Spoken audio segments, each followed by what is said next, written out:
first, I see all this beginning with trade laws, because when corporations understand that they can pit workers against each other at the bargaining table, they can knock down wages, eliminate benefits, create two-tiered wage systems. That's where it all started. I mean, there was an acceleration of the decline of the labor movement once NAFTA passed. I mean, essentially, Ross Perot was 100% right. So what I say, first of all, workers' rights are in all trade agreements. The right to organize, the right to bargaining, the right to strike, the right to decent wages and benefits, the right to a safe workplace, the right to sue your employer if you're injured on the job in an unsafe workplace, the right to a secure retirement, the right to participate in the political process. You write those into the trade agreement. Now, in addition to that, of course you need to enforce U.S. labor law. But if you do not put those, change the trade agreements so that workers' rights are in those trade agreements, then these companies are just free to move out of the country. And that's what they're doing. Rather than have to, abide by U.S. law, which they may or may not do, depending on enforcement, they just leave the country where they don't have any constraints at all. So I'm the one candidate with the cleanest record on issues that relate to trade.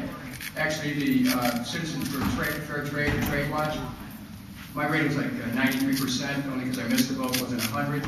And the others, 30 points ahead of the next Democratic candidate. 32 Republicans were higher than some of the other Democrats. So I'm saying that it starts with mandatory workers' rights in all the trade agreements. That's why the canceling of NAFTA is just the beginning. You create a new trade structure. Workers' rights, human rights, environmental quality. Follow-up question, what's your position on guest worker? Well, they can't be used as a means of subverting the rights of workers. I mean, if they're a way of telling people that they're going to have a two-tiered wage system, no. No, I mean, they can't be used to justify a system of slave labor, which is essentially what we've had under the current immigration situation. They're blaming the victims, blaming those who came across trying to save their families. I'm not into that. I'm into holding human rights, sustaining the rights of people to make a decent wage, and making sure that we have a full employment economy. Because if some people have jobs and others don't, there's easy to pit people against each other. But if you have a full employment economy, it all changes, and that's what I advocate. Next question. Yes, sir. Congressman, the groups that are represented here today are from all over the country. They work in cities, they work in rural areas, and they have poverty and lack of housing and issues facing immigrants and people of color. What do you see as the role for those kinds of groups and movements at the White House? Well, let me tell you, first of all, voting is often a function of socioeconomic standing. When the Black Power consciousness came in the 60s, it actually created a crest of social movement and political movement that put a lot of African Americans into office, including Carl Stokes in Cleveland, who was the first African American mayor of a great American city. And let me tell you what's happened. Since then, you've seen a lot of the political participation in our urban areas decline. Why? Because people, are having trouble holding on to, having a house, roof over their heads, having a job, having any benefits. And so the first thing we need to do in this election is to tie people's aspirations to a political platform that encourages people to go vote so they know they have a stake in the outcome. People don't vote because they don't think it makes any difference to their lives. That's why I know, if I am the nominee of the party, people will vote. They'll vote so they can have health care. Imagine a not-for-profit health care system. If you can tell people you vote today and you are going to be able to have a not-for-profit health care system that the president stands for.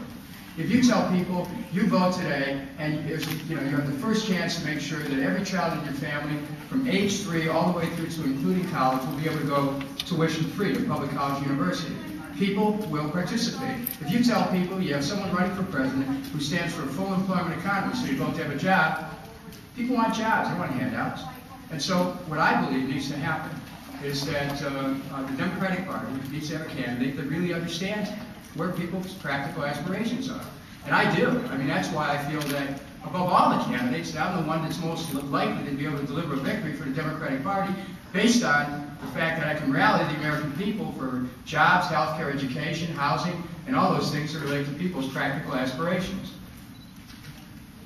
Anyone else? Yes, sir. Congressman, you've been an important leader for progressive issues. You've had a career and I just admire your voice in the campaign. Can you speak to any effect that you've had on your fellow candidates in terms of moving the debate towards the progressive position that you hold? Well, you know, people, I hear that all the time. Dennis, you're moving the debate. Thanks for keeping him honest. And I say, if you really want to keep him honest, don't vote for him. Because the truth of the matter is that in this race, I'm the only one who stood up and challenged the war right from the beginning by voting against it, voting 100% of the time against funding the war. Some people now are converts against the war. Some say they opposed the war from the beginning, but they got into the Senate and voted to fund it. I have a plan to bring our troops home, to get out of Iraq and end the occupation, close the bases, bring the troops home, stabilize it with an international peacekeeping and security force, which will move in as our troops leave. I mean, these are things that I have distinguished myself from all the other candidates, and I've been consistent on this. Haven't had to apologize for anything. Hard to apologize to mother or father who lose their son or daughter, or to a husband or wife who loses their loved one. I've said right from the start the war was wrong. I said we had to get out of it. I said that those who led us into that, as I said up there, should be impeached. You know, we need to have accountability. I'm the only one running who voted against the Patriot Act. The only one running who has stood for a not-for-profit health care system. What does this say about our Democratic Party? If we can't stand for accountability under the Constitution, if we can't stand truly for a not-for-profit health care system, if we can't stand for civil liberties, what does it say about our party? So that's why my candidacy gives people a real choice, and people are starting to catch on to that, and it's causing a lot of excitement when people realize that they have a Democrat running. Yes, sir. Congressman Mark Thompson with the Sirius Satellite Radio. We have a poll on our website that's been up for about the past week, and it is in anticipation of, with all due respect, of the other formal act of the Brown and Black Forum. The question on the poll is, which Democrat best addresses issues important to African Americans and Latinos? At this hour, the leader in that poll is none of the above. You are second above every other Democrat after none of the above.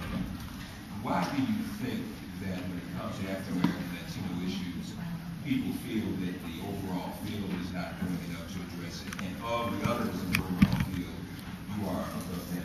Well, let me tell you why I'm first among all candidates. Because I stand for not-for-profit health care systems, while others want to keep the system of for-profit alive. Because I've challenged corporate power at its core. As mayor of Cleveland, putting my job on the line to challenge a banks and private utility that wanted to force me to sell the city's municipally owned electric system. People know, many people understand that I come from the inner city, that I'm the oldest of 7, that my parents never owned a home, and that we were renters and we moved around a lot.